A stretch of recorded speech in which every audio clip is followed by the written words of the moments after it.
At this time, I'd like to call to order the Wednesday, September 23rd meeting of the Dudley Planning Board. In attendance, Mark Marziotti, member, Sean Guerin, member, Marcia Wagner, clerk, and Thomas Holt, vice chairman. First item on the agenda is signing of the Lions Estate Covenant. If I might, Mr. Chairman, I'm going to pass this around. This will not be released to them until all liens against the property have been paid, which will be sometime after September 29th. I'll sign this. I'll ask you to sign it. I'll ask John Nesta to sign it, and then I will give it to Rich Carmignani, and he will be instructed to release it to Mr. Nesta once the liens are paid, and then Mr. Nesta will record it.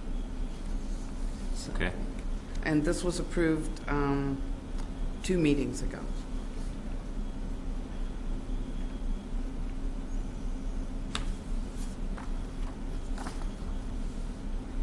Okay.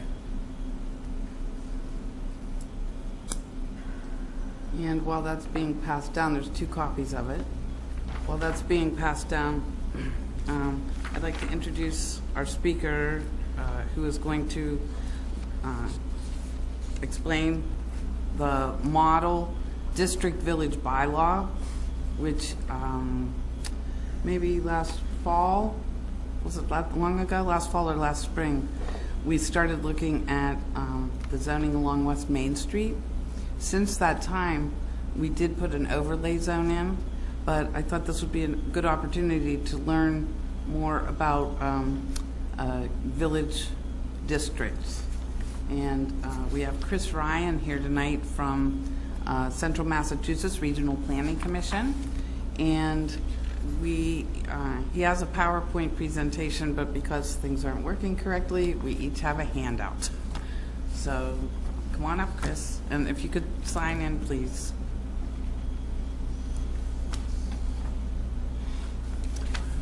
Well, thanks for having me here tonight. I appreciate it. Welcome, Chris.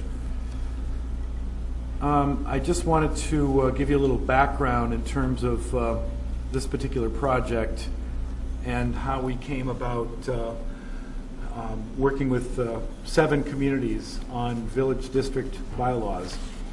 One of my staffers and myself, Eric Smith, felt that one of the most important assets of our communities is our village centers. They are the economic engines. They are the gathering places. They are the central points where people gather and social activity takes place in our communities. And we felt that from the standpoint of competitiveness, that communities needed to look at their village centers in a way that could bring them back to the sort of the grandeur that they used to be when a lot of our towns were centers of commerce in the agricultural age, early industrial age. And at this point, there's a different aspect to them, but they still serve a great purpose in pulling people together and sort of being the, shall we say, identity of our communities. So my staffer Eric Smith and I felt that we wanted to put a toolbox together of a variety of different tools that could assist communities in helping redevelop and improve their village centers so that they could sort of realize the vision that the communities had for these areas and make them as efficient and economically robust and diverse as possible. One of the tools was a village district zoning. And this zoning, as I'll talk about tonight, could either be a base zone or an overlay zone. And it depends upon how the community feels about it. But we wanted to put something together that was sort of an improvement upon the state's model village district bylaw that was put together in the mid-2000s. That was a part of the Smart Growth Toolkit. It was a good bylaw, a good model, but we felt that there was a number of things that could be improved upon. So we took it upon ourselves to look at that model and see if we can't come up with some ideas for making it more applicable. I think a number of communities have adopted the model, modified for their own purposes over the last decade. However, not many of them have seen a great deal of fruition coming from that. And I think that's probably because a lot of the issues that relate to implementation and process and maybe vagueness in terms of the model. So what we wanted to do is make it more clear, make the process more business friendly, and also make it, I think, the reason that Eric and I wanted to do this is make it more applicable to central Massachusetts. Make it something that our own communities would be interested in implementing. So that was the impetus for this project. This project is a two-part project. And like I said, we have 7 communities, including Upton and Grafton, who I've seen the last 2 nights. This is the 3rd night of 3, so you're getting the improved version of the presentation based on feedback from those. But what we wanted to do is develop a model that was hopefully applicable to all communities throughout the region, that they could adapt to their own with customization. But then the second phase for those specific 7 communities would be to work with those communities to adapt it specifically for them, to look at the model and to make changes and modifications based on what their vision was for their village center. So that's what we're hoping to do with the town of Dudley. So we have a number of hours that we have dedicated to this project for the town of Dudley, and we'll use it any way that you want to use it. We can do outreach, we can take the model and adapt it to you, or we can do anything else that you want that would move this forward and meet your needs. So if there is a specific village center that you're looking for, or if you want to just maybe look at it for future application someplace in town, that's fine, but we'll do whatever you want to do. That being said, I just want to talk a little bit about the model and what's in it. First, this is sort of the timeline. This is page 3 of the PowerPoint slideshow. The kickoff meeting is tonight. What we're going to do is we're going to work with the town to review the existing planning documents, your master plan, and anything else that might inform us about what you'd like done in your village center. Then we're going to conduct a site visit and walk in that area to familiarize ourselves with that. Hopefully we can get one or more of you to join us with that and talk to us about that area. Then we're going to do a existing conditions analysis and then speak to you about that analysis and talk to you about how that analysis may inform customization of the model. Then we're going to present a summary of findings to develop a framework for a development of a specific district bylaw for your area. We'll come up with a draft. We'll work with you on that draft. We'll hear feedback from you, and then we'll come up with a finalization of that draft by the end of the year. So the draft itself, the model, has a number of different components. Definitions, purpose, establishment, permit procedures, use provisions, dimensional requirements, parking, design guidelines, and severability. Starting with definitions, again, this is something that obviously communities can do as they please with it, but we are suggesting that 5 or 6 different definitions be considered to be added to your own definition section to align with the model. Now, obviously, you can add your own. You can reduce this list if you don't want some of these, but these are just our initial model set of recommendations for you. Mixed use, live workspace, multifamily dwelling, transparency, which applies to storefronts, civic uses, personal services, and of course, like I said, others as the town sees fit. One of the things that we recommend is that in many bylaws that towns adopt for special purposes, the definitions that align with those special purposes, that special section, a lot of towns have that definition embedded in that section. We're suggesting that those definitions not be embedded in that section, but be placed with the rest of the definitions, just for cleanliness and to make it easier for the user of the bylaw. We think that for a village district zoning, either overlay or base zone, that the purpose section is very important in terms of sort of laying the groundwork for how you apply it.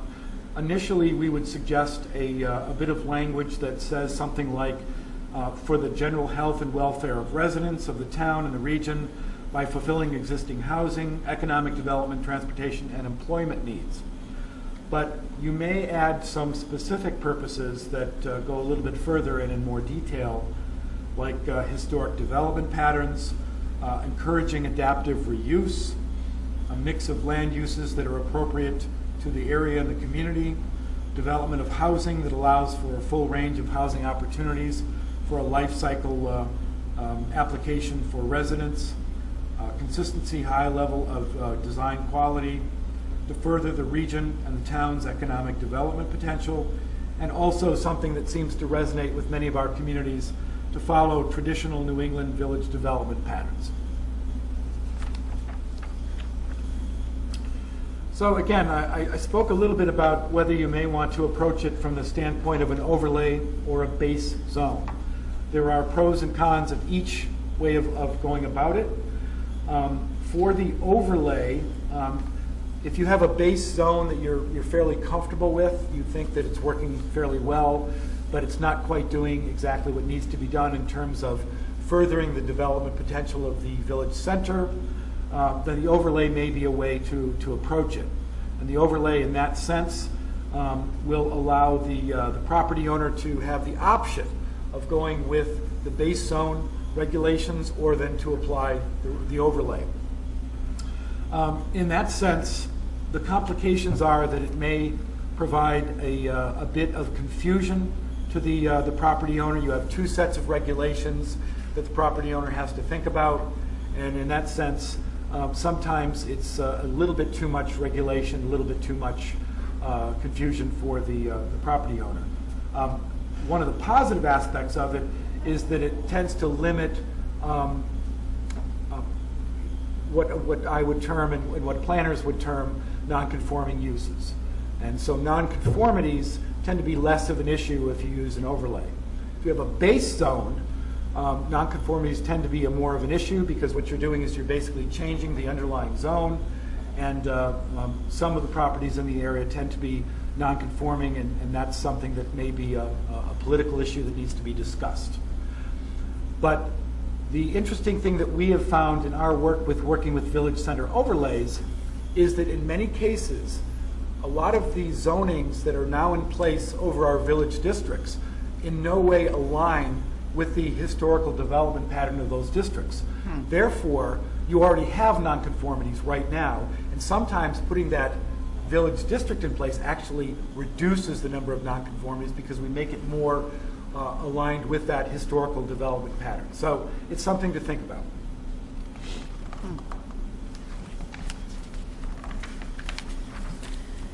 Procedures are a very important part of what we're proposing in terms of our model, and hopefully something that we could work with you if you want to adopt the model and adapt it to what you have on the ground here in Dudley. We are suggesting that the planning board serve as both the special permit granting authority and the site plan review authority for this district to make it a clean, one-stop shop permitting process.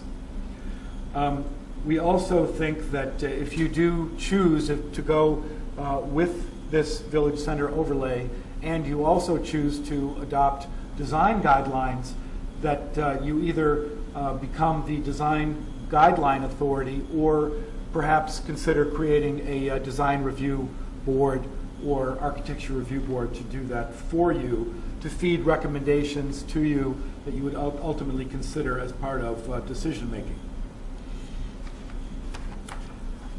I'm now on slide number 9, starting with use provisions. This is something that certainly you're probably very familiar with. Of course, we separated into 3 different categories of uses: as of right, special permit, and prohibited. And what we are proposing here in our model is certainly not something that you have to go with. You can adapt it any way that you wish, but what we have recommended is what seems to be the most common way that communities have adopted a village center bylaw, and that's why we're kind of going down the center on that.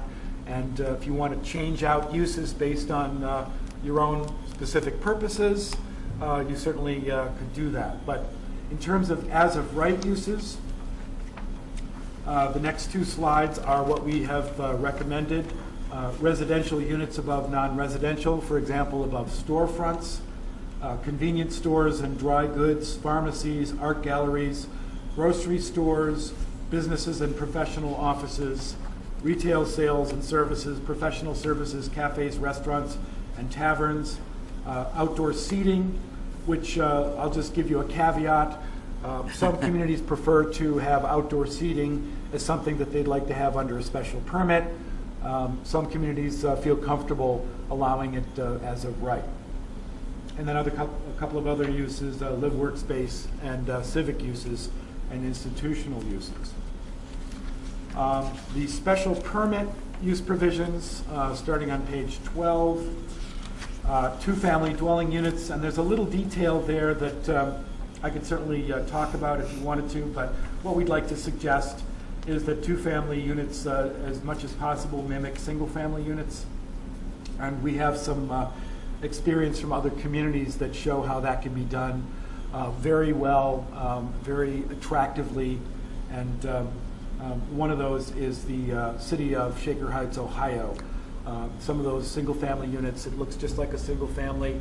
You come into a single entryway, and as you're in the vestibule, you either go up the stairway or to the right into the lower unit. And it tends to work very well and be something that integrates into the single-family atmosphere of that community. Multifamily dwelling units, movie theaters, spirits retailers, outdoor markets, indoor recreational facilities and health clubs, and certainly, again, any other use that you feel should be under a special permit could be there as well. Prohibited uses, this is something that we've taken a little bit of flack for, so I'll throw that out to you right up front.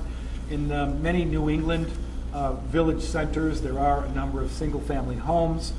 We are not suggesting that single-family homes be prohibited in village centers, but in the commercial part of the village center, we would tend to suggest that single-family homes either be special permits, or maybe the village center zone could be offset with a secondary zone that allows single-family residential units. But what we're trying to suggest is that central core of the village or the town center be a center of commerce, a center of activity, and single-family homes may not be something we want to encourage to be a major part of that. But again, that's up to the community.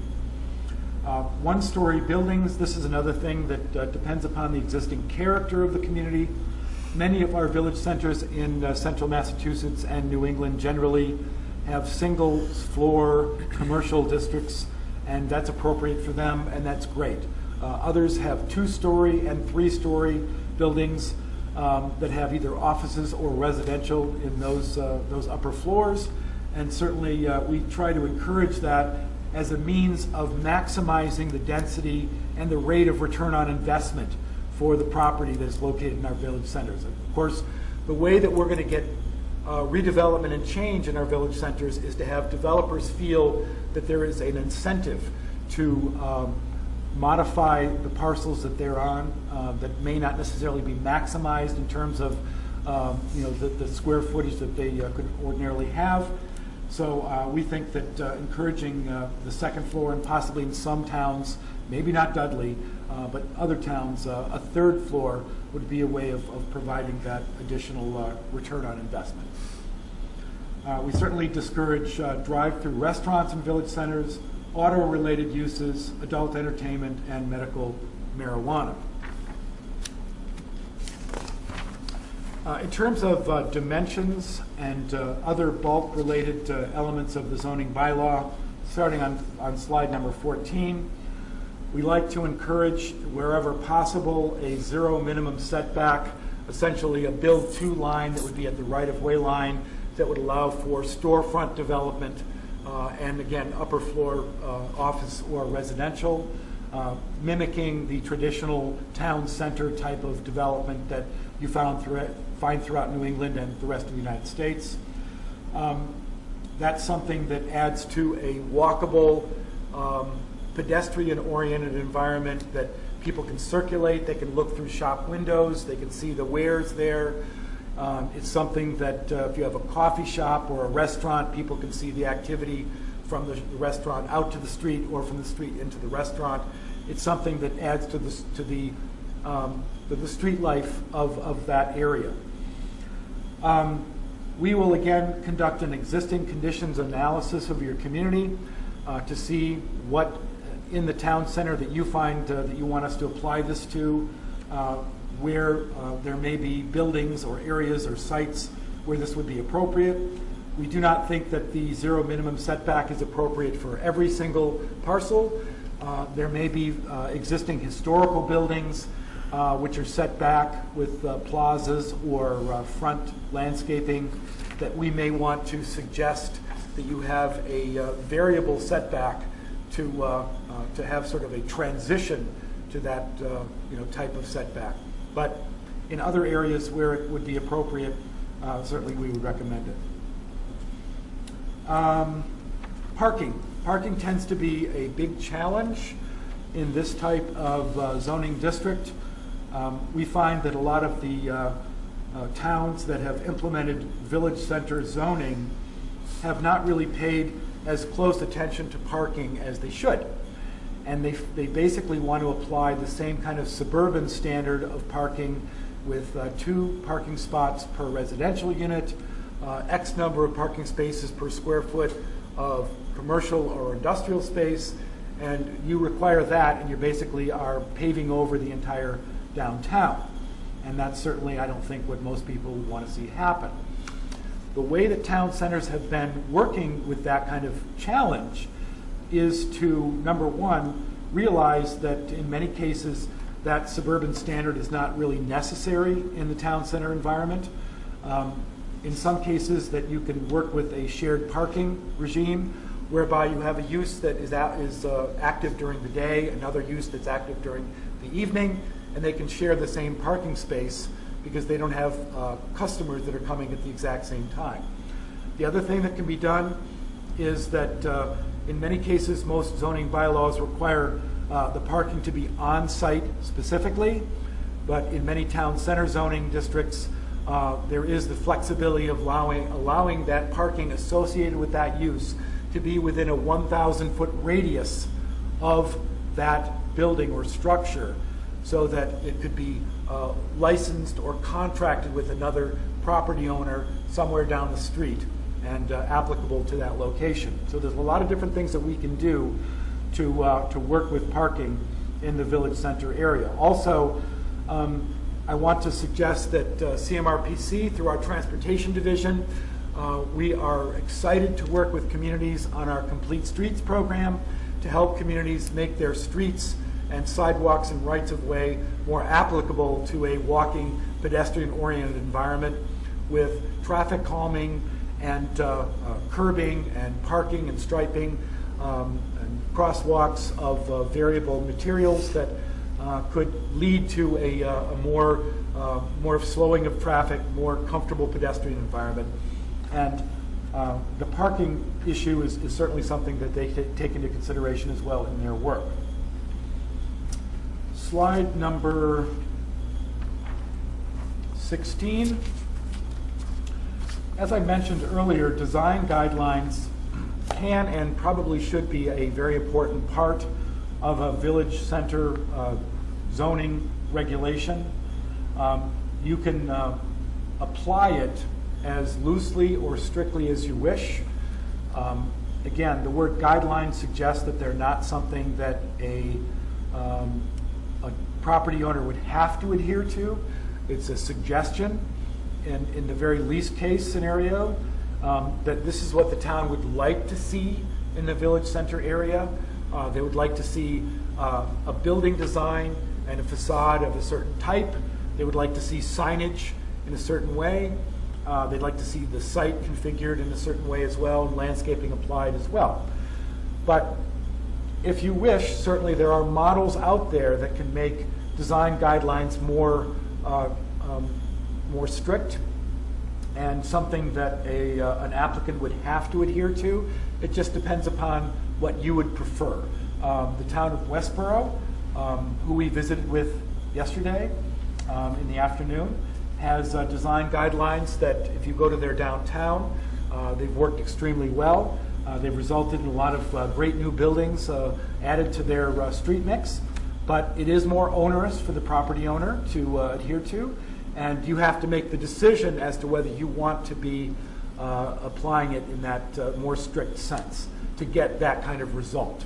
So we can certainly talk to your staff about that as to how you want to go in that direction. Now, I will say to you that I mentioned that we will be having a site walk in your area so that you can show us where you would like us to consider applying the model as it's adapted to your specificity here in town.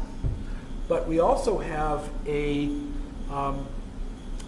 we're going to have a tour of other communities throughout the region that show how a village zone has been successful in creating new structures that integrate into the physical sphere of downtown. One of those is Westboro, I just spoke of. And what we're having in each of these three different tours is somebody from their planning department that's available to be our guide and to talk to us about questions that we may have in regard to how they've applied their village center district. So we've got Westboro, we've got Bedford, and we've got West Concord. So we hope that if you're interested in this, you'll join us for this walking tour. We think it's probably going to take place somewhere around the 30th of October. We're going to get a WRTA bus, and we'll take people around as a group if you want to, or you can certainly follow us along in your automobile as well. So we think it'll be very illustrative in terms of how these types of zoning districts have been workable for other communities. Let's see. So for the town of Dudley, we've done a priority development area report that we think may be something that could feed into a village center zoning district.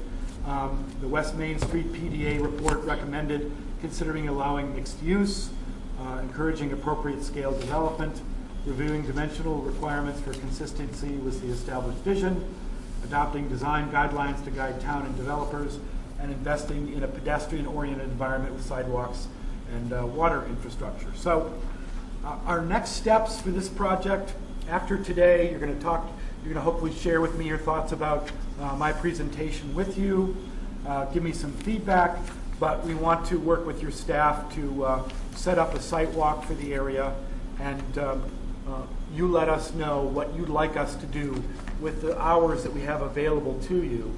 We could come up with a model or a draft bylaw for future town meeting consideration, or we could take a smaller step and just look more closely at the district and see how we could adapt our model to that. So at this point, let me know if you have any questions, and I look forward to continuing our work with you. Sure, I have a couple questions. So what sort of feedback did you get from the two presentations you made the last two nights? In the town of Grafton, they already have an older village center bylaw which was put in place about 2 years ago. And so what their response was that they weren't ready to throw the baby out with the bathwater yet, but they were willing to consider our model for the 2 other village centers that they have to see perhaps how one might compare to the other in terms of effectiveness. Up to now, nothing has happened in Grafton. There haven't been any new buildings built or new applications filed for that district.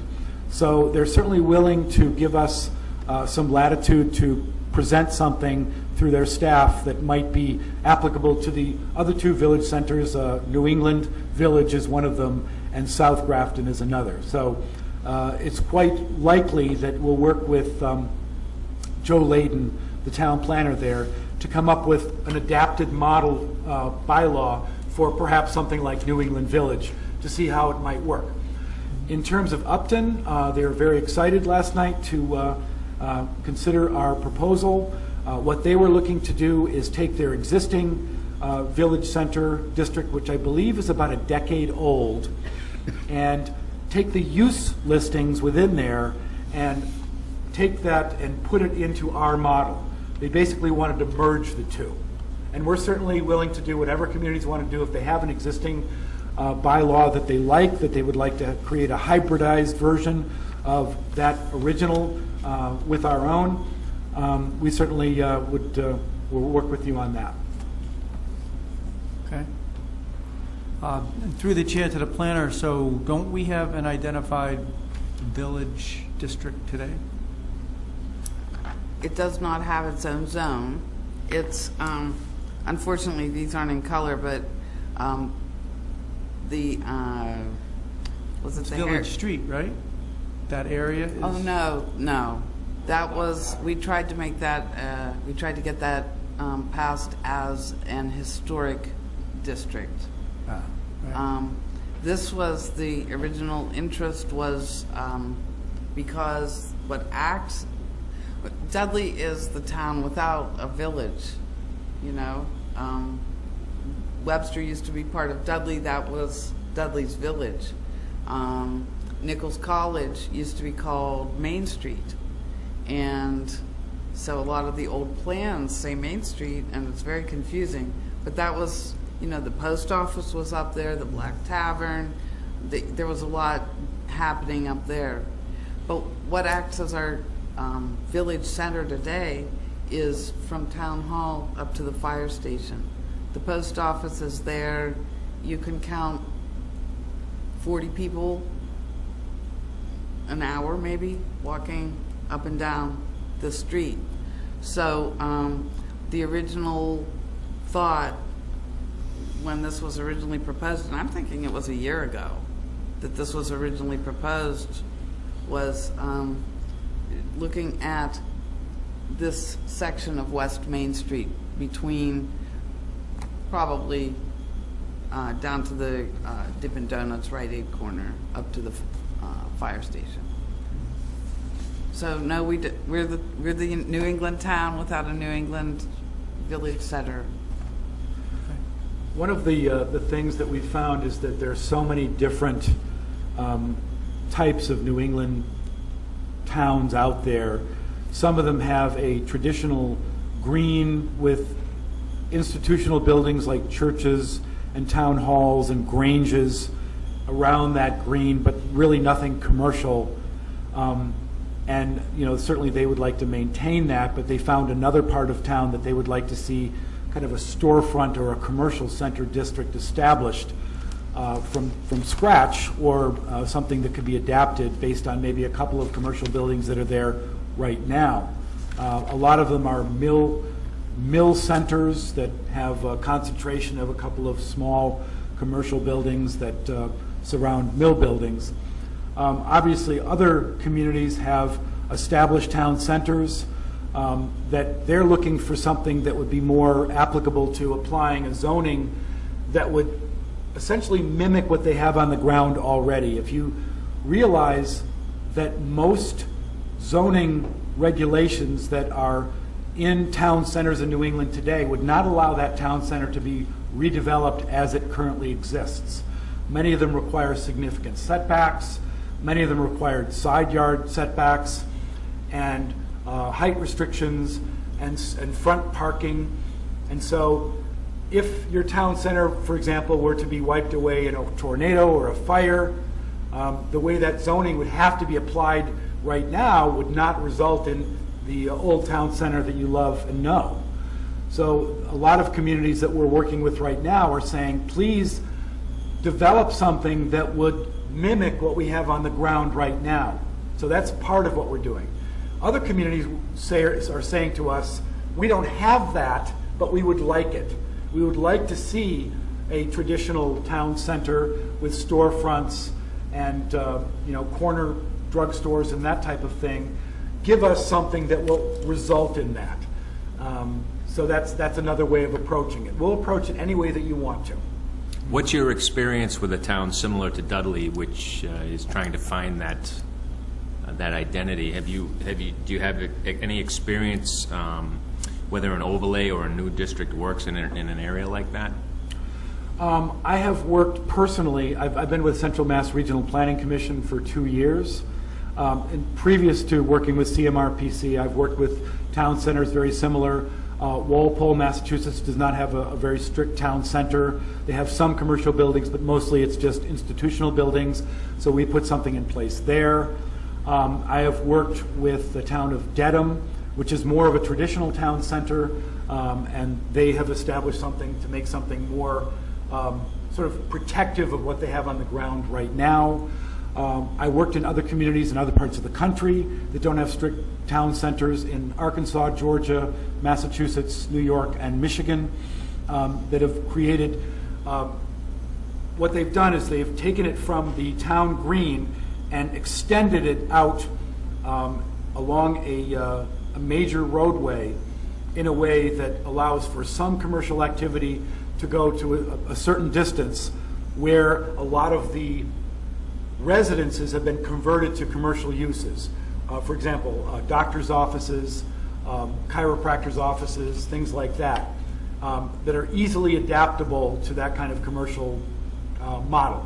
So I also have some other staffers that have some experience up in the Montechusett region.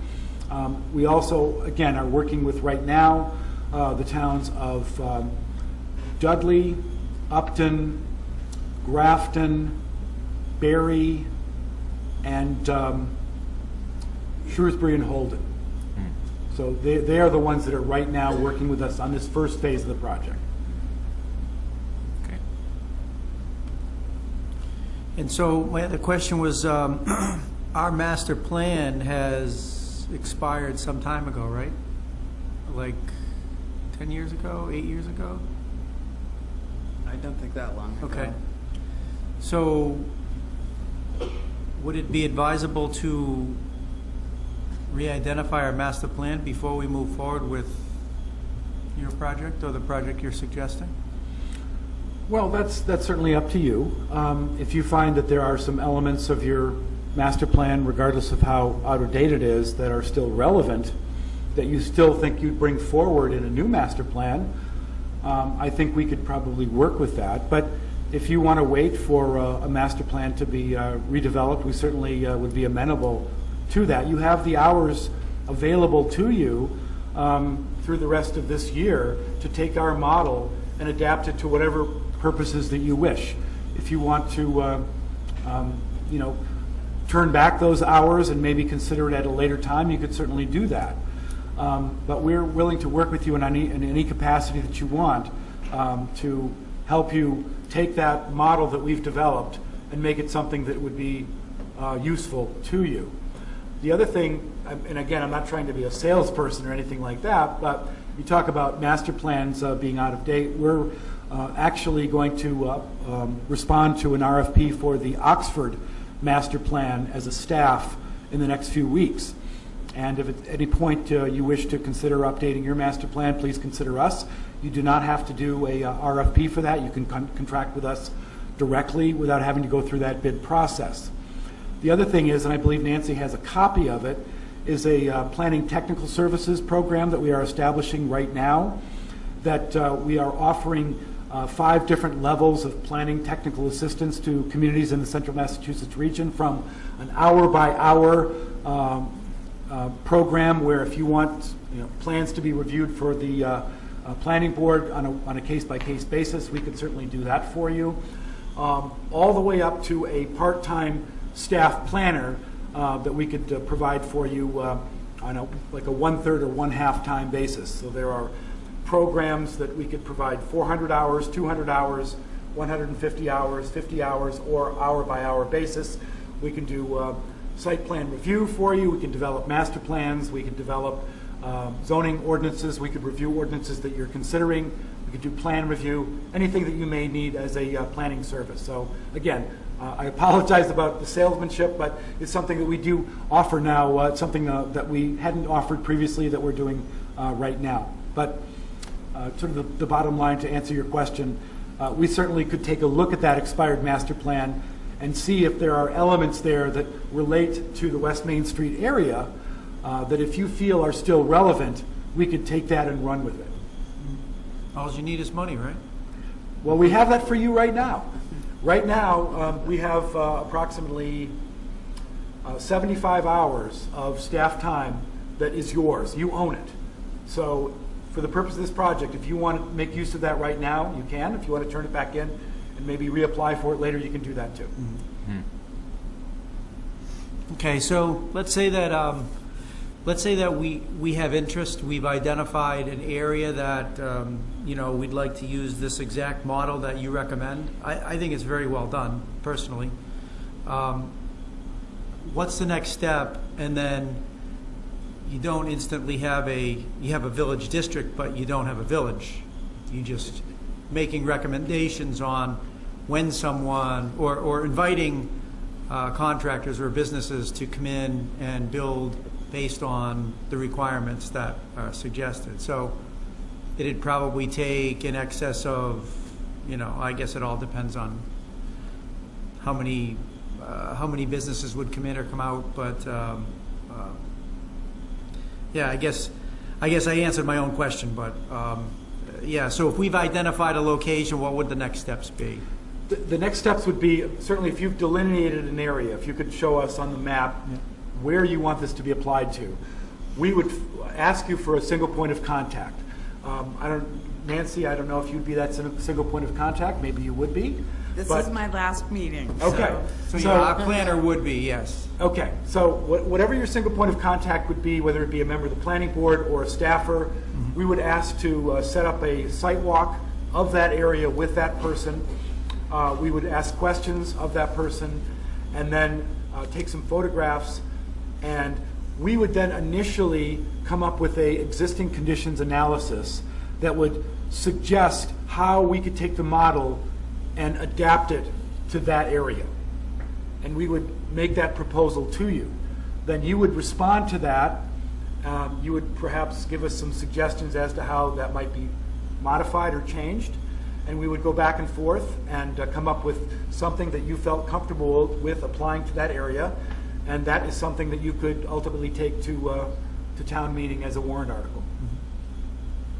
And all of what you just said certainly would burn more than 75 hours of time, right? What we are proposing with that 75 hours, we already have a model bylaw. So we're building into that 75 hours the site walk, the existing conditions analysis, and modifying that model to your specific purposes, and probably a couple of iterations of back and forth. Beyond that, we probably have to look at some additional hours. If I might also add, the PDA, the priority development area, and priority preservation areas were done in public meetings several years ago by residents of Dudley. So when, EO 318 was no longer available to produce master plans, regional agencies did little segments of master plans. And one of those was the Heritage Landscape, which I think was part of the priority development and priority preservation. And I know I sent those out at that time, but we have some new board members. Why don't I send that out again tomorrow, the report that was developed from that? Because that I think, cut some hours right from the beginning when this was determined by residents of Dudley that this was the priority development area. So instead of starting all over again from scratch and seeing what residents want, this was the section ripest for development that might be good to have a little bit of control over what goes in there. Those are the only questions I had. Any other questions, board? I have one. The area we mentioned from the fire station down to the village area is what we're talking about, or maybe to this building. It was zoned, it's zoned residential with a business overlay. So how would it change with a district zoning? Because that allows commercial and multi-dwelling, and it's already being used that way. Right. Well, the way that our model, as it currently exists, as a model, as something that's sort of a broad, set of regulations that isn't really taking into consideration your specific conditions on the ground, would allow both residential and business uses. The residential uses in the district, whether you choose to do an overlay or a base zone, would be two-family, multifamily, and residences above storefronts. And of course, if you wanted to modify it to allow single family, you certainly could do that as well. So it really shouldn't, with a couple of small adjustments, make any major diversions away from what you have right now. It just specifies the kind of configurations of development that the town might prefer. So for example, if you would prefer that if they have primarily a single family character, but the zoning overlay with the business zone allows those single family units to be converted to commercial offices or service type businesses, but not change the structure, not change the physical nature of the building environment. If you don't want that, if you'd like to see more of a storefront type town center development, then certainly the overlay or the model might be more in keeping with doing something like that. But if you want to keep sort of a single family appearance, what you have right now may be more appropriate for that. Well, we have both in that district. We have single family and multi-dwelling in the area and business. So that's why I was just curious how it would change it. Well, it would certainly only change based on market conditions. If this were instituted, my guess is probably things wouldn't change very quickly.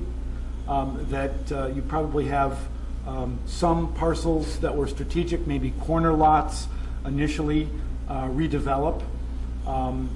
But you really need to think about what your vision is for that area, what you'd like to see happen on the ground, because that's really what we're trying to help you with. If your vision is something very specific, then what we want to do is help you write this to achieve that. That's what we're looking for. We're not looking to impose anything on you. We want you to tell us what your vision is, and we'll write this to make that happen. That's the bottom line. Also, does it depend on whether it's all privately owned land, and some of the parcels are town owned? Owners have their own property rights. We're not going to impose what we think they should do. There is a small part of the parcel that is owned by the town that we'd all love to see developed, and it's just sitting there. Right. So, but as far as private owners, we have no jurisdiction over what they do with their property. Well, in terms of private owners, what we're actually trying to do for those private owners is give them more options, is to allow them to have greater development potential, to allow them to have greater return on their investment. We want them to make more money. So that's part of what we're trying to do here. For the public properties, certainly you want to get them back on the tax rolls. And so one way of doing that, or one way of thinking about that, is that if we're suggesting that you can get either greater density or greater square footage on your property, maybe people might look at those town-owned parcels as very attractive for potential development, and you could package it for that purpose. You could actually bid it out to the best bidder to come up with the best concept for what you'd like to see happen on that property in town. That's happened in many, many different towns in Massachusetts. So the other thing to think about is maybe some of those parcels might be more applicable to maybe a public parking lot that would feed into helping commercial activity take place. So you wouldn't necessarily have on-street parking, but if you had a municipal parking lot either on the side or behind some of these structures, that could help feed customers into the businesses that would be developed here. In that area that we referenced, how much of that is town-owned? Are you talking about the specific parcel down by the? On this map? From Well, this building to the fire department station? the post office is privately owned, and they lease that land to the post office. There's a part near Merino Pond that is owned by the town for the water department, and the rest of that side of the street down toward Village is all privately owned. Mm-hmm. On this side of the street, Town Hall is owned by the town, and there's another parcel where the highway barn used to be. Mm-hmm. That's it. That's it. And I think that's it on this side. So there is a lot of privately owned in that. And then we have, where you said But- the other property is, we have the well there too, correct? Down by the water department? I'm not certain they use that well. I don't know. But Well, it's it's in a all the conservation same area, parcel. is that correct? Yeah, it's a conservation area. I have another question. Is it the water department has that building near Merino Pond, right, actually near the shore of Merino Pond? It's a brown concrete building? Okay. Yeah, they have 3 buildings there. Okay. So the town owns where the shoreline is for the pond? I believe so. Okay. But you put zoning in place not to reflect what's there, but you put it there to shape what comes in the future. Mm-hmm. So, West Main Street, you want a property to be able to develop to its highest value. So West Main Street has both water and sewer, and that's the first thing a developer asks about when they come into town, a commercial or a business property. And I don't necessarily want to see new single-family homes being built with a driveway coming out every 50 feet onto West Main Street. So you want to think about what happens in that area in the future. Well, this is primarily why we did the overlay, isn't it?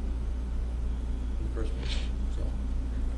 The other thing you may want to consider with town-owned land in that district is if it might be properly situated for perhaps a park, like a pocket park or something that would be a gathering place.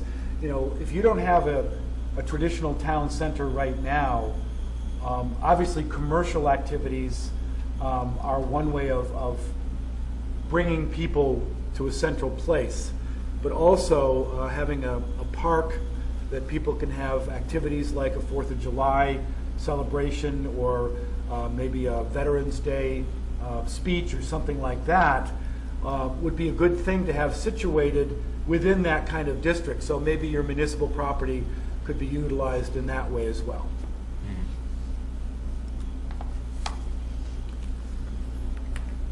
Any other questions? Good. All right, Chris, thank you. Thank you very much for having me. Appreciate Thank it. you. Let them speak next. They're about to- Mhm.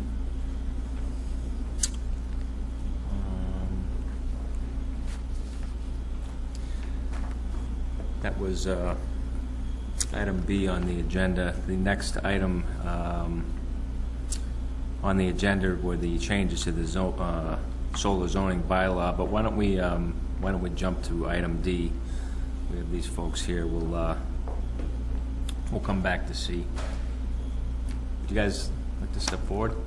What's that? Would you like to step forward? No, we're just listening to the update. Okay. We're going to move on to item D, Tobin Farm status update. If I might, Mr. Chairman?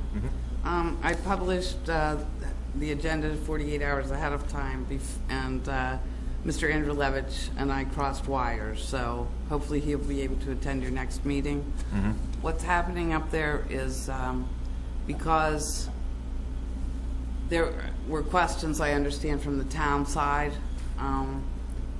They're going ahead and they've raised 32 manholes. They have 32 more to raise, at least the last time I spoke with Mr. Andrew Levitch. They're planning on going ahead and paving because asphalt plants close in the fall, heading toward winter. I saw them the other day. It might have just been yesterday. I was on my way to Oxford. I saw them tying in the drainage on Dudley Oxford Road, and things are moving forward. Your contact for that in Town Hall will be Greg Balakonis, the town administrator, and the work is being inspected and witnessed by either Danny Guyon, who is the highway superintendent, or I say superintendent, or Graves Engineering, someone from Graves Engineering. And Mr. Balakonis is sort of coordinating things. So that's all I can tell you for now, but things are moving forward. This meeting was, we're going in front of the selectmen on Monday, and I thought this meeting was just to tie up the loose ends before we go to the selectmen. Yeah, I was not aware of that. Where had you heard that? I was here last Wednesday, and the guy that's not here said that.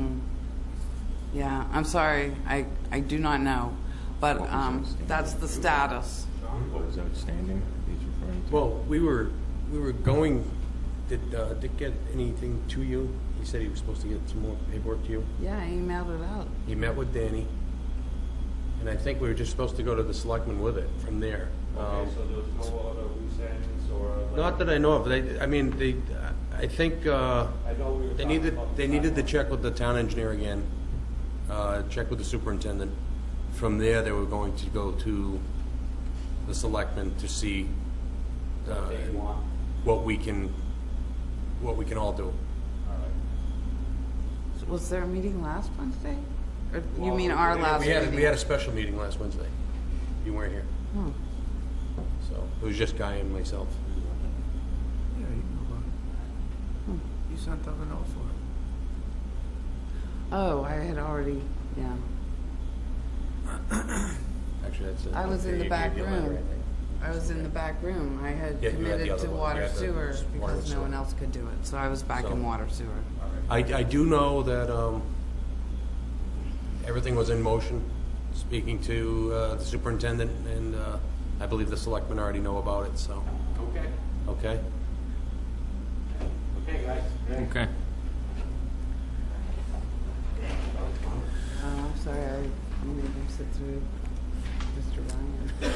Okay, this moves us to item C, changes to the solar bylaw zoning. Marcia, do you Marcia? want me to address it? I guess both of us can go ahead first. Well, you had asked if, and Guy, Mr. Horn, Chairman Horn, had wanted to see if the proposed changes to the solar zoning bylaw, which basically remove it from residential zones, remove the use from as being a permitted use from residential zones, would meet green communities status or would impact it at all. And so I sent your email to Kelly Brown, and Kelly Brown is, let me find her exact title. She is the she's the regional coordinator for Green Communities Division Central Region with Massachusetts Department of Energy Resources, DOER. And she replied back that since there's still a place in town that we could install it, and since we have land available that is zoned as such, it meets green communities. Okay.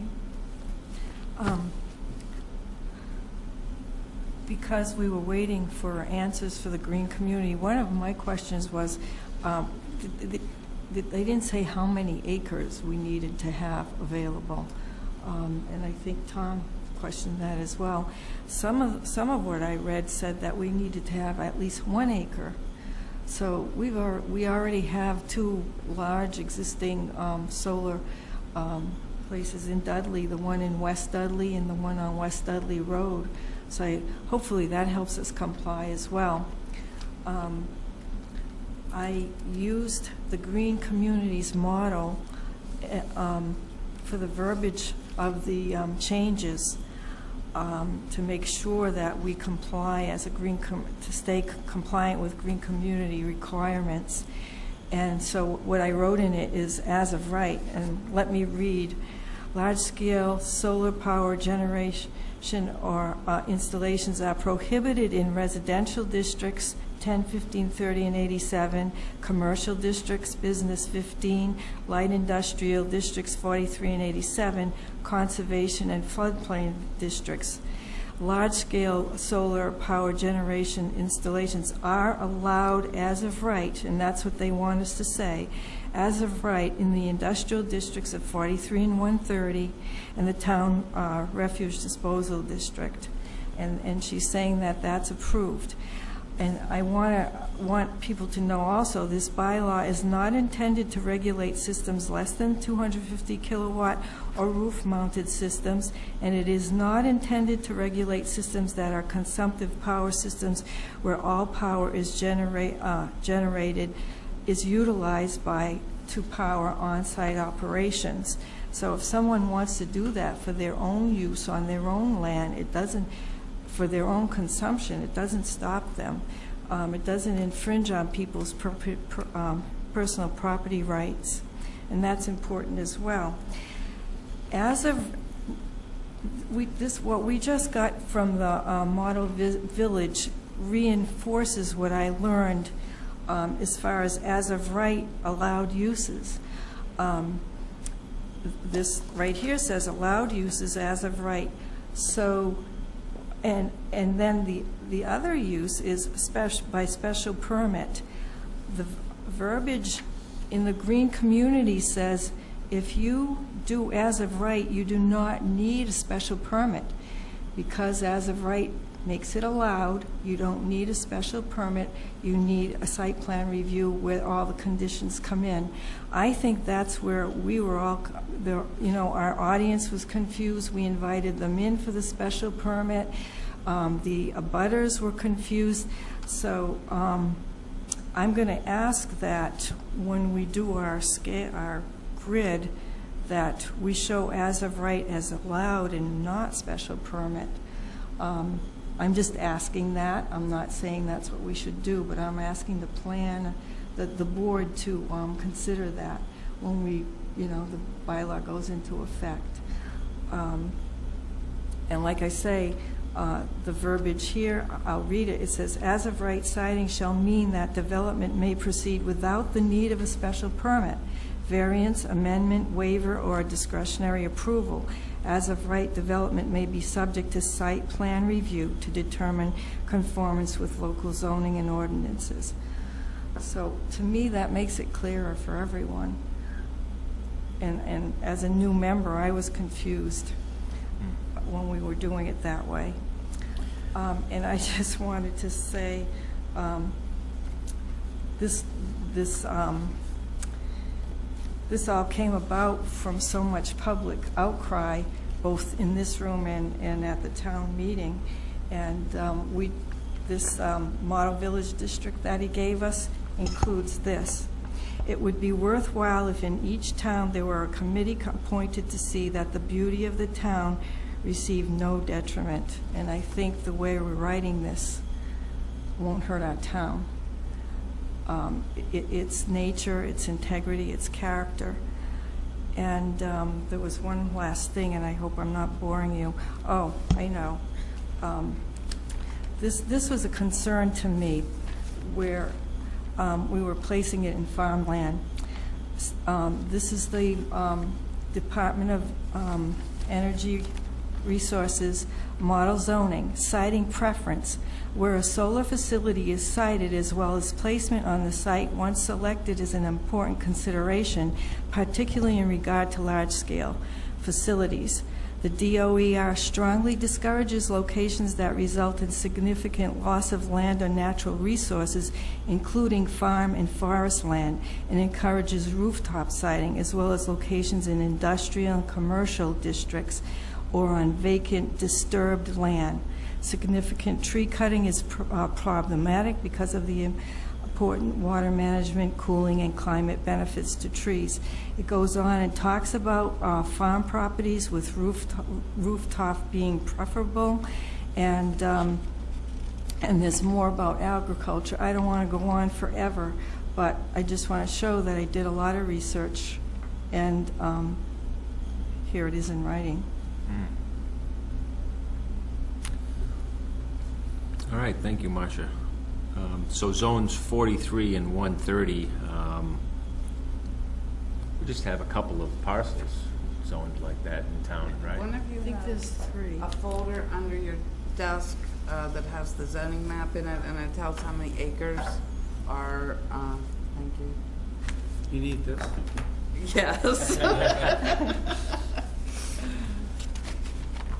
The zoning Always a map is plus. still in here. So while you're looking at that, the comments I have relative to the special permit comment that you made, Marcia, I think that the bylaw needs to specifically state whether you want that or don't want that. I don't think that after the bylaw is passed, we can build our grid and say, oh, well, this area is by special permit and not. I believe it. And I don't know. I'm just asking. Nancy, do you know if, so the bylaw, Marcia made a comment about, well, about the special permit and not, and once it's, I forget how she worded it, but it almost sounded like after the bylaw is passed, if it gets passed at the town meeting, that we can then determine what will be special permit or not. That has to be written into the bylaw. That has to be voted on at town meeting, so that has to be part of the bylaw. And the exact wording, which actually, sorry, I didn't print out with this, but the exact wording, since that was what was approved by Kelly, if you decide to change the wording at all, that needs to also be run past Kelly. Mm-hmm. And I think I wrote in here somewhere you need to change the use by district table 2.03.02 to and change where it's allowed, change P to NP. Well, what is the board's feeling about, Green Communities says we have to designate a district as of right, and it's allowed. So what does the board think about changing the wording from special permit to allowed? I'm trying to recall our meeting with the town council. If he said that in this last case, whether that special permit was needed. He was confused with our bylaw. He didn't, the attorney who was here did not write it, and he kept looking for conditions to our special permit. He said they usually are, and he was like shaking his head. So our existing one was confusing to him in that it did not have, and there are special conditions to the special permit that are different and separate from the conditions of the site plan review. He specified that. The way I'm understanding it now, if we're required as a green community to have it as of right, we should allow. The initials are A for allowed, SP for special permit, site plan review, SPR, and then P for prohibited. So that tells me that as of right should be an A allowed. But I wonder how the other board members feel. If I might, the zoning bylaws that were adopted, I think in 1972, have always had P for permitted. And that's as of right. That's automatically as of right. Permitted, it's permitted. allowed, It's allowed, it's, so- Yeah. Okay, it's all So the same. it also has okay. SP for special permit and SPR for site plan review Right. required. Right. So And do- regarding your comment about the attorney, I think that what he got hung up on and what we actually got hung up on as a board as well is, you know, the order in which it comes out. So the two solar farms that were before us needed a site plan review and they needed a special permit. And in both cases, conditions were named, but it wasn't named under the special permit. It was named under the site plan review, which it really doesn't matter, because if you don't get a vote in the affirmative for both of those, the project doesn't get approved. You can approve a site plan review unanimously or not, you know, you approve it, but if the site plan, they're kind of so interconnected. The site plan review is just a process that needs to happen because so many things, and correct me if I'm wrong, Nancy, but I'm just trying to based on the experience or what I know, share. A site plan review is, there are so many things changing in such a large parcel of land that all the I's need to be dotted, T's need to be crossed, and engineer sign-off needs to happen. Special permit is more of a, you know, a variance. Well, it's too close to this area or too close to that area. That's why you need that special permit. If there wasn't something so close, then a special permit wouldn't be needed. You would just need to do a site plan review. So the way I've always been involved in it is you clear the special permit first, and then you go through the process for the site plan review, and that's usually where the conditions come under. And I think that's exactly how we did it, but again, it was a while ago, so I'm not sure what the confusion was of our attorney, or it had been batted around so many times it was somewhat confusing by then. But And we also just copied it from Sutton, so I think that was another addition. But a site plan review and a special permit doesn't just relate to a solar farm. Someone wants to develop a building. They may need a major site plan review or a minor site plan review, and they may need a special permit. So in your experience, how does that work? So why is a special permit needed? And Well, my understanding was that the special permit was, yes, you can move forward and put this in, and the site plan review was where we put our guidelines in. that's the way I Yeah, understood that's a it. good. Yeah, and Usually the site plan, the special permit, this is the only thing that, solar is the only special permit of which the planning board is the SPGA, which means Special Permit Granting Authority. Different towns have it structured differently, and maybe we did not look at that closely enough when we copied Sutton's solar bylaw. But all other special permits are granted from the ZBA in the town of Dudley. It does not work that way everywhere. But in our current solar farm bylaw, does it, is there any area that's permitted, or is it all special permit? Do you know, Marcia? I don't know. It's all special permit. A Okay. special permit is Okay. required. So you could remove that requirement when you change this. But again, you should run it past Kelly Brown. Right, right. And Yeah, and I think town that's what council. Marcia's proposing Is is. special permit required only for the residential? Is it? or is it- Oh, she has I think her we book. I think we would have to check that. Yeah. But it's something you'll Again, want to check and confusing, check with, so. yeah, and check with Kelly Going and back to town Kelly with it, council. Right.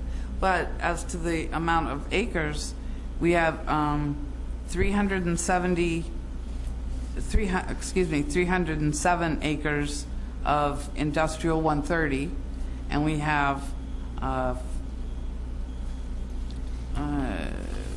390 acres of industrial 43 land. And this is on the zoning map, which is also available online. So go to the Town of Dudley website, and this chart is there. That's in total Dudley acreage of what? Allowed, what No, Marcia? No. Total acreage of Dudley is what? I know, I think it's 22 square miles. I'd have to look on the demographics. That doesn't help me. Do you want me to go look? Oh, No. I see. No, it's okay.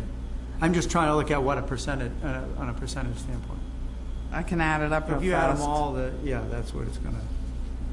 Yeah, I'm surprised. I thought there was a Add all total on the those, bottom. I thought there was two. There's not. Yeah, if you Okay. guys talk about something else, I'll add them. I'm not going to add the points. I'm just going to add whole acres. Round them off. Yep. I'm not even rounding. I'm just going And to I go. don't, on this particular, where is the industrial Oh, 43? It's over in Oh, I West see it right Dudley here. There's toward the one. left. one here.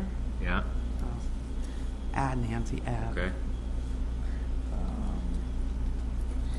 Oh, this is hard to see. So I've got. Here's this. And this And 130. some of you have some of these You under. have them on the. I bought them for every position, and they keep disappearing. Too many boards. So there's three total parcels there. Okay, so I've got about 15,000 acres. 150. Oh, okay. Yeah. That's what I came up with. Oh, Yeah, so that's the only thing that might be looked at, you know. Right now, the opportunity for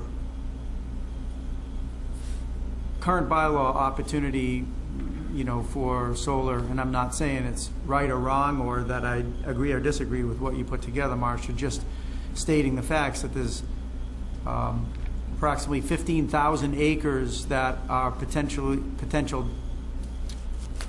It's not even that, though, because obviously there are buildings occupying some of this property. So let's say it was even half that. It would be 7,500 acres. 7,500 acres of land that currently has potential opportunity to be developed as solar. And this bylaw would bring that down to less than 1,000 acres, or Yeah, it would be 600 less, acres. yeah, it would be about 700 700 acres. acres. And so that obviously has an impact on town revenue and a variety of other things. But again, it's obviously the town's decision on what they want to do. And I applaud you, Marcia, for, you know, putting the time and effort into it and making sure that it applies to, you know, keeps us in the green community status. That's obviously very, very important for us. So anyway, we can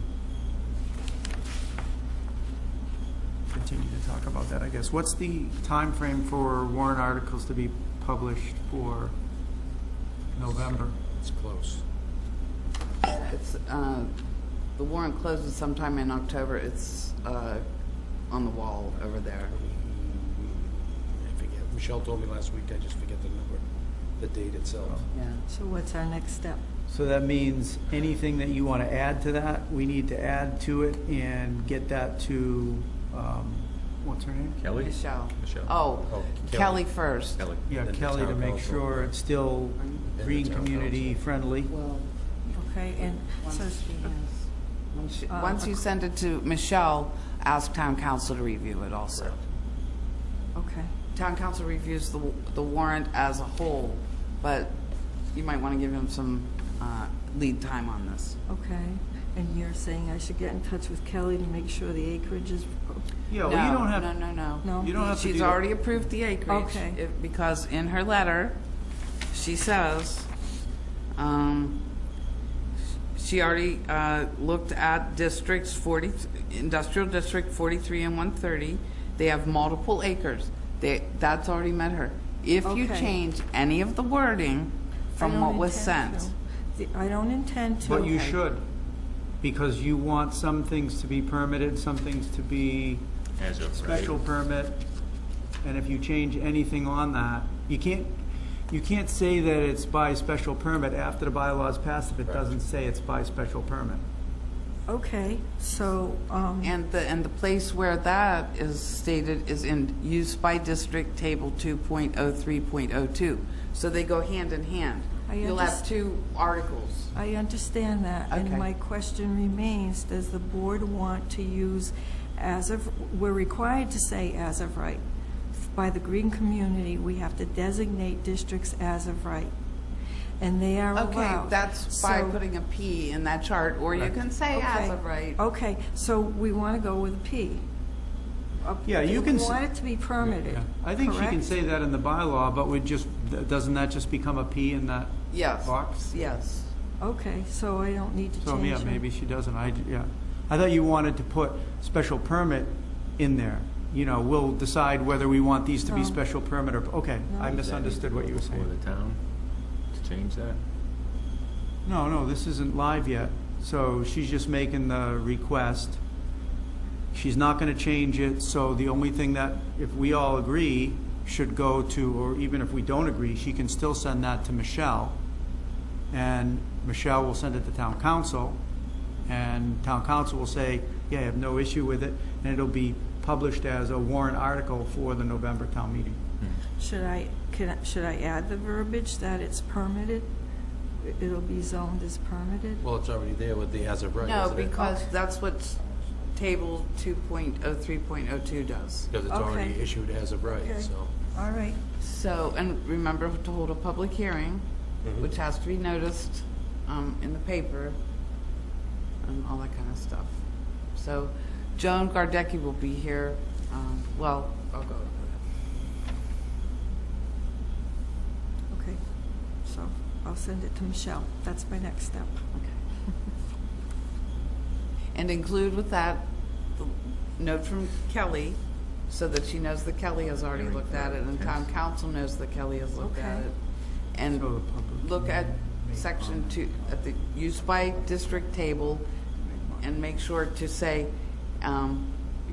you know, Article 2, or whatever, change use by district table for the solar uses over 250 kilowatts, and industrial, where it says the residential zones change from P or SP to NP.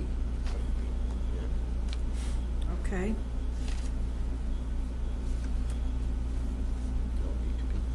So, I think it'd be important just to reiterate the next step, so, so she's gonna submit that to Michelle and ask that town council have a look. And then, how soon should we, schedule a public hearing, Nancy? Well, you need to put it in the paper. Yeah. They need, depending on what paper you use, they need at least a week's lead time. So let's say October 15th is the deadline, even though we know it's later than that. Okay. Okay, what we care about is when the date of the town meeting. That's what No, you but really, the- But Well, we gotta doesn't the No. public hearing have to happen before warrant? no, it Before- needs to happen before the Oh, town okay, meeting. town meeting. Okay. So, let's say, and I don't have it here, I don't know when town meeting is. Let's say it's November 9th, Okay. okay? So you need to hold your you need to hold your public hearing sometime between October, I'm picking Wednesdays, October 21st and November 4th. If you want to hold it October 28th, let's say, because that's a regularly scheduled planning board meeting, it's the fourth Wednesday of the month, you should have your copy ready to go to the paper maybe by next Friday, October 2nd, or sometime during the next week. And what papers usually get, is it published in which papers? If I have time, the Webster Times is less expensive. If I am rushed, you have to go to the Telegram and Gazette, which has a much less lead time, but it's more expensive. So if you have enough lead time, go to the Times. Okay. And it has to run 2 consecutive weeks. And Michelle knows how to do for public hearings. Joan Gardecki will be in the office a couple hours a week in the planning office to at least keep things moving forward. But I don't think her boards do public hearings, so she might not be familiar with that. This is the, if you Okay. pass that down so you guys know what. Oh, you have copies? Yeah. All right. This is a copy of what she's proposing. So you don't, let me just take a peek at this real quick. So this is exactly what Kelly received? Correct. These 2 paragraphs haven't changed. It's just the middle paragraph that changed. Since she's seen it? No, that's changed from our bylaw. Oh, okay. But nothing's changed since she's seen it.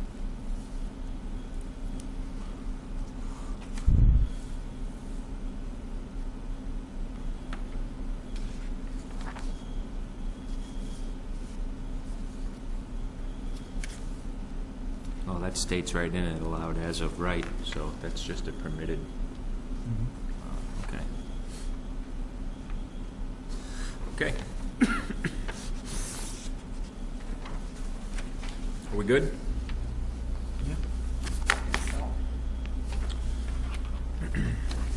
All right. Since we have no public hearings, we'll go to item E, the planner's plate.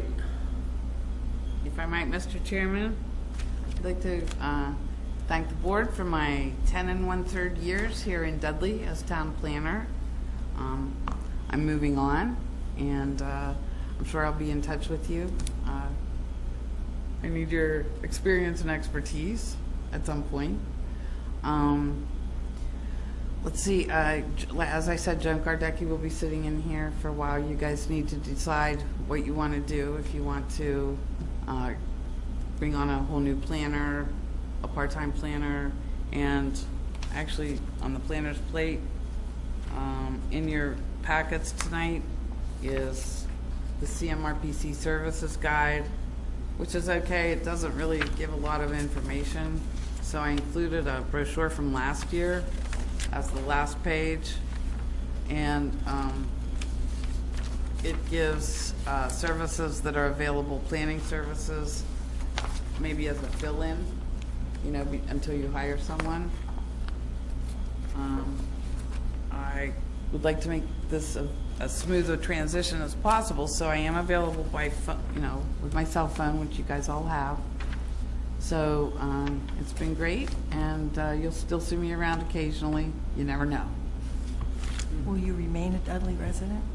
I'm a Dudley resident for a while. I'm pretty spoiled by a 10-minute commute. So, and I have a little bit of a commute to my new position. So I may end up moving if the commute proves to take too large of a chunk out of my day. Could we ask where you're going? I haven't made that public yet. I'll wait till I'm there. I don't want to jinx it. All right, congratulations, Well, good luck. Yeah, Thanks. congratulations on your new position. Thank you. We hope it all goes well for you. Thank you. Thank you you. for your service to the town, and we wish you well. Well, thank you very much. So Joan Gardecki will be in the planning office, and Yeah. her schedule will be, She'll Determined. email it out to you and then put it on the door of the planning office, and Debbie Thibodeau will post it along with other people's hours on the website, and Fred will put it on the TV if you're ever bored, and just put on the music. Sometimes, you know what I mean. You see the office hours scroll by on Dudley Cable. okay. Very good. Any comments? Planning board? I would just like to say thank you again, Nancy, and I'm learning a lot, and you've contributed to that. Oh, good. That's good. Thank you. Wish you success. Thank you. I do have one more comment. Great job on your first meeting. Gee, thank you. Yeah, that was your first meeting. Ironic. You're out. I did have a question. So I wasn't here for the special Wednesday meeting, and I guess I wanted to just find out, I guess, based on our conversation on the Lions Road covenant, there were some liens. Was that just the taxes owed to the town, do we know? This was not, I don't believe Lions Estates was discussed at the special meeting. It was discussed 2 meetings ago, and I don't think you were here. There are liens, tax liens on some of the parcels. Okay. And so I spoke to Town Treasurer Rich Carmignani, and I spoke to John Nesta, and I spoke to Kimberly Haynes. Part of the closing is part of the purchase and sales agreement, or whatever, part of the deal is that the property closes and the liens get paid. So the closing is scheduled for September 29th, which means that the money will probably arrive in Rich's office 5 to 10 days later. At that time, Rich can release the covenant to John Nesta. John Nesta will then have to record it. Okay. Yeah, I was here for that meeting. I remember Ms. Haynes being here, and there was some discussion. In fact, I think I was the one who brought up the question about that, if taxes were owed. And I understood there were, but I didn't know if that was the only lien. But it doesn't matter what it is, as long as that's going to be taken care of at the closing. I guess which brings us to the next item, and that was the Tobin Farms update, and that was talked about on Wednesday, is that right? The special meeting, yes. Yeah. And so, in a half a paragraph, can someone share with me what? Well, there was quite a bit up there to be done. I think we recommended they get the meets and bounds, try to get that done. That's the main thing of getting done. The structures are being finished, per what I believe Dick Andrew said. He's doing another backfeed into a basin on, what is that, Dudley Road? Dudley Oxford Dudley Road. Road. I think that goes for like 187 feet or something. Be tapping into the back of that. I think the main concern was the ADA Act for American Disabilities with the sidewalks. They were asking if we could possibly waive, which I know the previous board waived a good part of that. But we're looking at it also as a position if it were waived, we don't want to set precedents for future issues, put it that way. So the decision was made on that, right? No. That's why it's going, I think that's why they were here earlier. It's going to be going in front of the selectmen this Monday coming up. Okay. So everybody's been involved. Danny was up there. I believe Dean, the fire chief, was up there to look at that last detention basin. I mean, it's, how old is that, 15 years now? So they haven't had any major water issues. But then again, they still have to go in and check some of those pipes, make sure they're not full. You know, you don't know. So but the main thing was to try to get that asphalted. We did come up with an idea. I think it was, Guy and Mr. Angelovich on sidewalks, where you could cut back on the amount of material you use. You know, bring it down from 2 inch to 1.5 inches, or 3 inch to 1.5 inches for covering, to make sure it's covered. And then I remember they said something about measuring the sidewalks, which was a 3 to 6 foot, I think, area in there. Most of them came out to 5, or some of them, I mean, Okay. they thin out. And it's And just, who's paying for all this? well, that's the thing, they're out of money. I mean, he has what he has, and I think most of that is going to be burnt through the asphalt. So, I don't know where he sits with the meets and bounds. That's a plus to get done. So, again, I think that's why it's going in front of the selectmen. Comment, Nancy? I think that things have happened since that meeting, and I think Ramco may be providing some of the materials either at no cost or at a discount. And I think everything's going to be able to be done that really, you know, that needs to be done. And I think, Ramco's really stepping forward and Yeah. helping out. So. and I think that if the town screws around with it, you know, we're just very fortunate. I mean, we have another subdivision where the residents are in here all the time in front of the Board of Selectmen because the developer just stopped. And we're fortunate to have someone who's trying to do the right thing. And I would like to see him succeed. Oh, that's great, but I remember several meetings ago that Attorney Ehrlich and Mr. Angelevich and Mr. Slingo. Mr. Slingo were here, and they asked us for a favor to allow a lot release or something so that it could be sold, and if it wasn't, that this development could be left the way it is right now.